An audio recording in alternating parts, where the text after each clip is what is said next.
All right, strap in everyone, because today we are diving into some pretty big news: Apple Intelligence.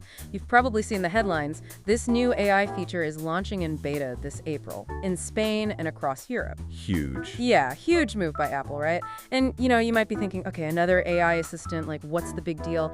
But trust me, this is not just another Siri. We've got research notes, articles, the whole nine yards here, and I'm telling you, the implications of this are huge. Yeah.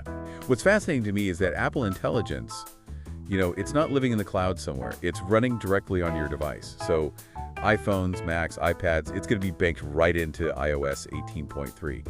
And, across the board.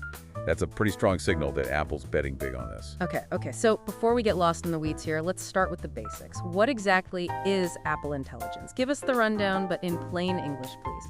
Okay, think of it as an intelligence boost for your Apple devices. It learns how you use your phone, your Mac, everything. And then it starts anticipating what you need before you even ask. And it's not just responding to commands. It's about proactively streamlining your entire digital life. Wait, it's like Siri on steroids, but without needing to send all my data to the cloud. Exactly. Okay, that sounds pretty good for my privacy paranoid side, but is it really going to be that different from what we already have? I mean, Siri still struggles to get my coffee order right half the time. That's where the whole on-device thing comes in. So Apple's using something called NPUs. Think of them like specialized brains in your device that allow this AI to work instantly without needing the internet. So that means faster responses, more personalized learning, and yes, potentially a much smarter Siri that actually learns your preferences. Okay, I'm starting to see the appeal here, but I gotta ask, this is Apple we're talking about, so it's gotta be on the newer devices, right? You're right, it's not going to be on your grandma's old iPhone 6, but Apple's trying to make this pretty accessible. We're talking iPhones from the 15 Pro Max up to the 16 Pro Max. MacBooks, both Air and Pro with M1 to M4 chips, iMacs, Mac Minis, and even iPads. Wow, they really are covering a lot of ground here. I guess that April beta launch in Spain and the wider European rollout is going to be interesting to watch. And it's not just English speakers they're targeting either, right? No, not at all. Apple Intelligence is going to be available in Spanish, French, German, Italian, Portuguese, even Japanese, Korean, and simplified Chinese right off the bat. Clearly, they're aiming for global domination with this. Global domination with an AI that lives on your device. Now, this is where it gets really interesting, because this whole on-device AI thing, it's not just about speed and smarts, is it? It has some pretty big implications for privacy, which is a topic everyone's talking about these days. You're hitting the nail on the head. This approach means your data isn't constantly being sent to the cloud for processing. It stays on your phone under your control.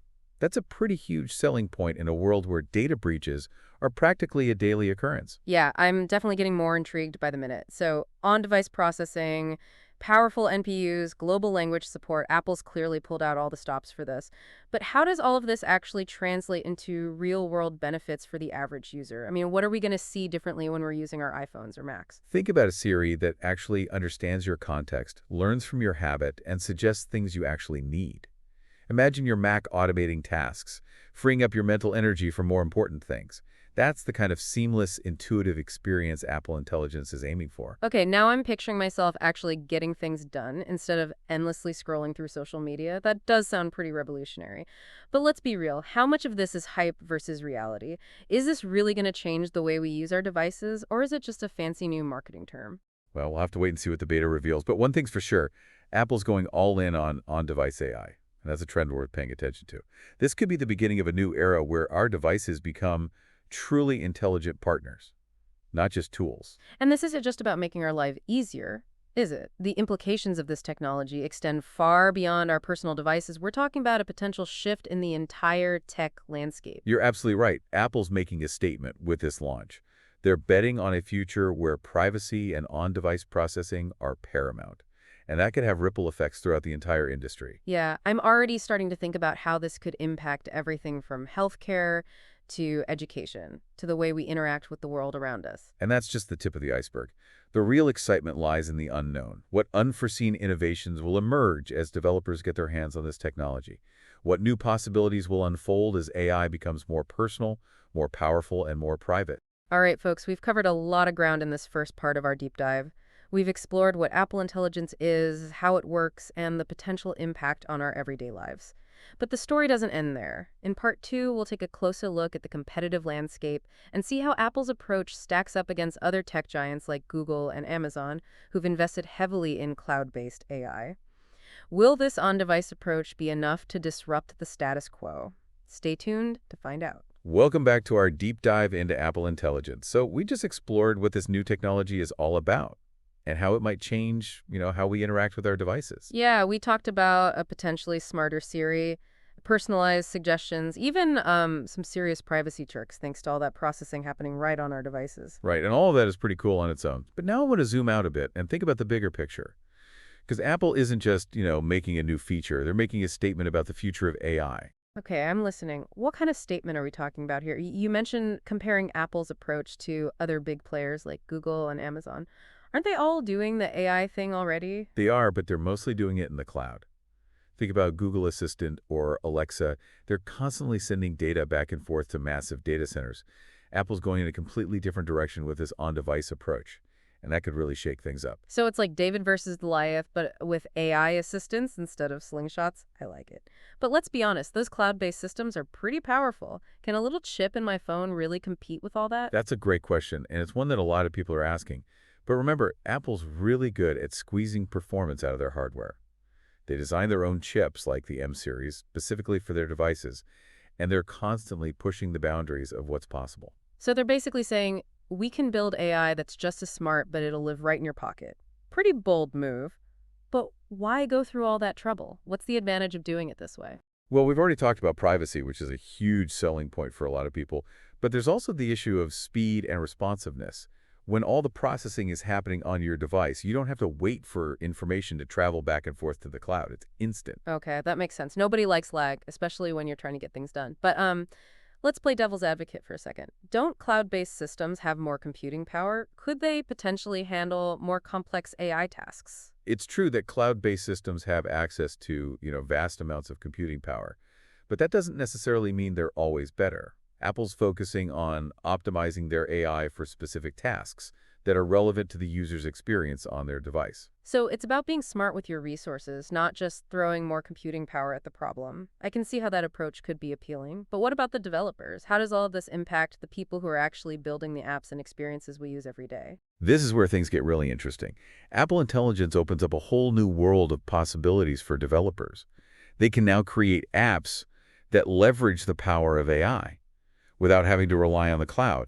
That means they can build more responsive, personalized experiences, and they can do it while protecting user privacy.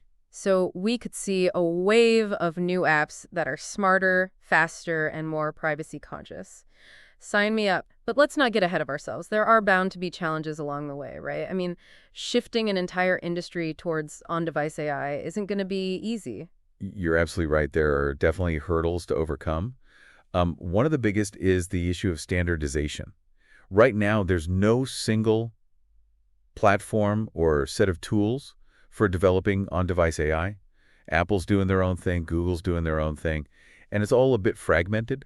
So it's kind of like the Wild West of AI development right now. Everyone's figuring things out as they go along. Exactly, and that could be a challenge for developers who want to build apps that work seamlessly across different devices and platforms. It's going to take time for the industry to coalesce around a common set of standards. Okay, so there are some technical hurdles to overcome. But what about the bigger picture? We've talked about privacy, speed, and innovation. But are there any potential downsides to this on-device AI revolution? That's a great question, and it's one we should definitely be asking. One potential concern is the issue of accessibility.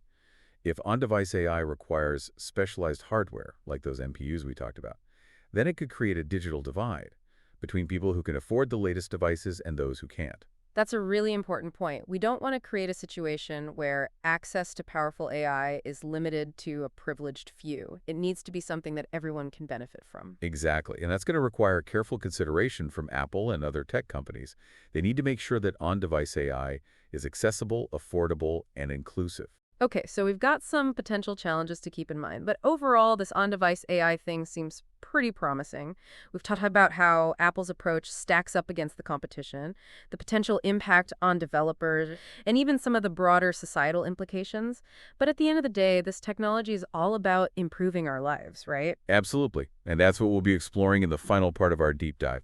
We'll get into the specifics of how Apple Intelligence could change the way we work, learn, create, and connect with the world around us. I'm ready for it. Let's wrap up part 2 and dive into those possibilities. Welcome back to the deep dive. We've been unpacking this whole Apple Intelligence thing, the tech behind it, the privacy angle, how it stacks up against those giants, Google. Yeah, we've gone pretty deep on the why and the how.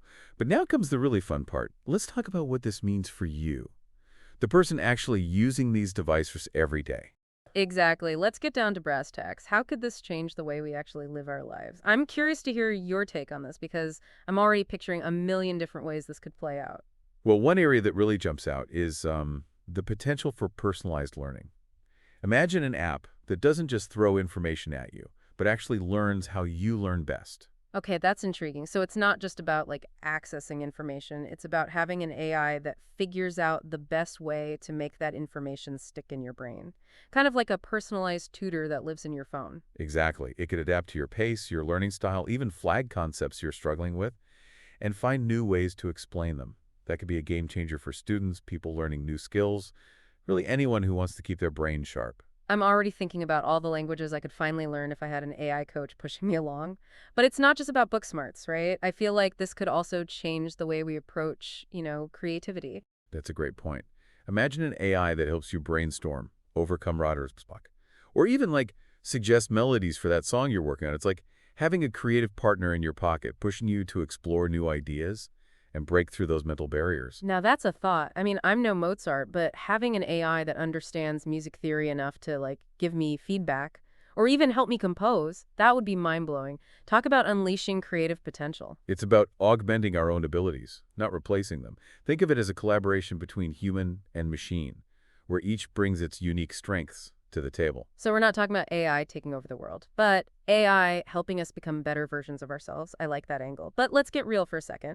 Not everything about this is going to be sunshine and roses, right? What are some potential downsides we need to be thinking about? One thing that comes to mind is the issue of over-reliance.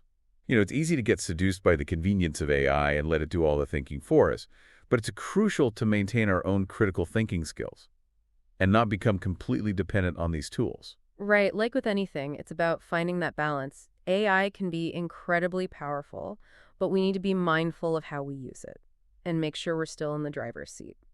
So final thoughts, big picture, what does all of this mean? I think we're seeing a fundamental shift in how we interact with technology. It's becoming less about giving commands and more about having a conversation, a partnership. And as AI becomes more personalized and integrated into our lives, it has the potential to really unlock human potential in ways we're only beginning to imagine.